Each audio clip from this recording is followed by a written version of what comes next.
Hi, I'm Judith. I'm a member of the seasonal plants team, and today I'm going to show you how to make the most of your hanging baskets.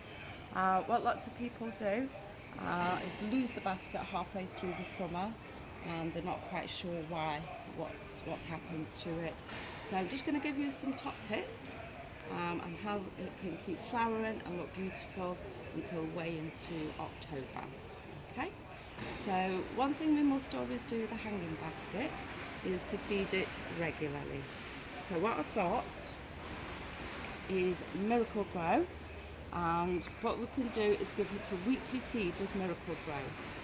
One of the things with a hanging basket is all the plants are packed into a very, very tight space. And what that means is they take up the nutrients really quickly from the compost that was actually in the original planting. So a weekly top up with food will do it the world of good. Okay. The most important thing is water. In the middle of the summer, a hanging basket really cannot get enough water. The simplest way to make sure your basket's got enough water is to feel the weight of it. So if we lift it and it feels quite light, then we know lots of water is required. So what I would suggest is check this on twice daily basis. If you do it in the morning, that will guarantee it's got enough water throughout the day to stop the plants drying out. If we do it at night, obviously the sun's gone, so the plants get the opportunity to have a really good drink without the sun drying the compost out too quickly.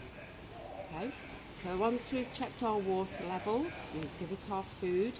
What we then do is keep it dead-headed. Now, a lot of people, when they're dead-headed, make the mistake of just taking the flower off, like so.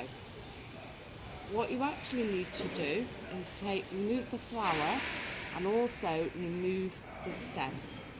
If you don't remove the stem, then the plant continues to feed up the stem, and it's not got a flower on the end, so it's unnecessary. Okay, the water's feeding an unnecessary stalk. So we only want the water to feed the flower shoots.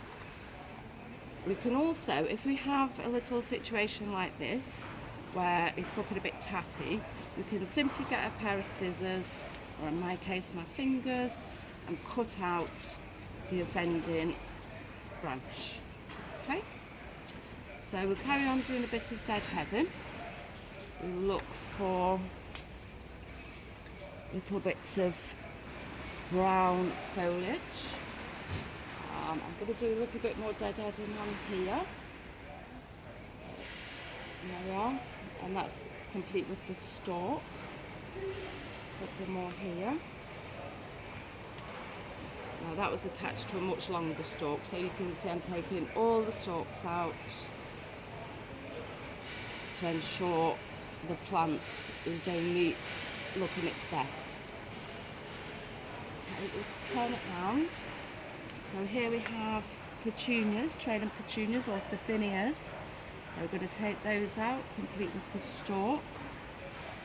If we fail to do this, what will actually happen is the plant will stop producing flowers. So it's really, really important. So you can actually do this when you're wandering around the garden in the evening, maybe have a glass of wine or a cold beer, depends whatever takes your fancy. And it's actually a pleasurable task. I don't consider this to be a chore. I consider this to be one of the nicest parts of gardening. Okay. So just check out any little leaves, like so. Just take those out. So it's always looking fresh and it's always looking at its best.